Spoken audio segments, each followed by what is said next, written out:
దానం నాగేందర్, లగడపాటి రాజగోపాల్. వీరిలో ఒకరు తెలంగాణ కాంగ్రెస్ లో కీలక నేత అయితే మరొకరు పక్కా సమైక్యవాది. ఇద్దరి పొలిటికల్ కెరీర్ లో లెక్కలేనన్ని వివాదాలు, ఆరోపణలున్నాయి. అధికారంలో ఉన్నప్పుడు భూ తగాదాలు, సెటిల్మెంట్లు, పంచాయతీలు చేయటంలో దానం నాగేందర్ అనేక సార్లు వివాదాలకు కేంద్ర బిందువుగా ఉన్నాడు. అధికార దర్పాన్ని సొంత అవసరాలకు వాడుకోవడంలో ఆయన రూటే సపరేట్. ఇక లగడపాటి మరో టైపు. తెలంగాణ ఉద్యమం సమయంలో ఎంపీ హోదాలో వింత వింత వాదనలు చేస్తూ సెంటర్ ఆఫ్ అట్రాక్షన్ గా నిలిచారు. రాష్ట్రం విడిపోతే రాజకీయాలకు గుడ్ బై చెబుతానని చెప్పి ఇప్పుడు ఏ పార్టీకి చెందని వాడిగా మిగిలిపోయాడు. తన వ్యాపారాల్లో బిజీగా గడిపేస్తున్నాడు.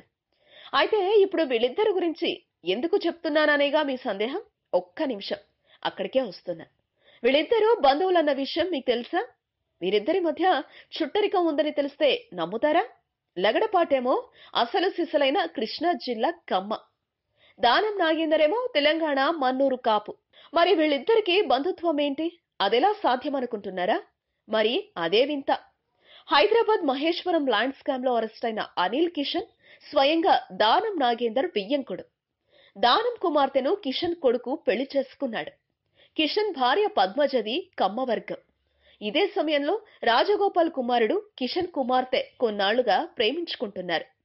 వ్యవహారం బయటకు పొక్కడంతో తప్పనిసరి పరిస్థితుల్లో కిషన్ కుమార్తెతో లగడపాటి తన కుమారుడి పెళ్లికి అంగీకరించాల్సి వచ్చింది.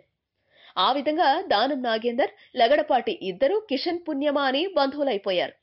అంటే వారిద్దరికి కిషన్ ఉమ్మడి బియ్యంకుడన్నమాట.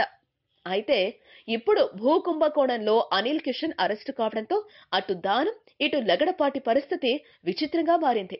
వియ్యంకుణ్ణి బయటపడేసేందుకు ఇద్దరు నేతలు తమ పాత పరిచయాల దుమ్ము దులుపుతున్నారు. సో ఇదండి లగడపాటి దానం బంధుత్వం కథ. ఈ వీడియో మీకు నచ్చితే ఓ లైక్ కొట్టండి, మీ ఫ్రెండ్స్ కు షేర్ చేయండి. మీ సజెషన్స్ ఏమైనా ఉంటే కింద కామెంట్ చేయండి. మరో మాట, ఇలాంటి మరిన్ని ఆసక్తికరమైన విషయాలు తెలుసుకోవాలనుకుంటే మా యూట్యూబ్ ఛానల్ ను సబ్స్క్రైబ్ చేయటం మాత్రం మరవకండి.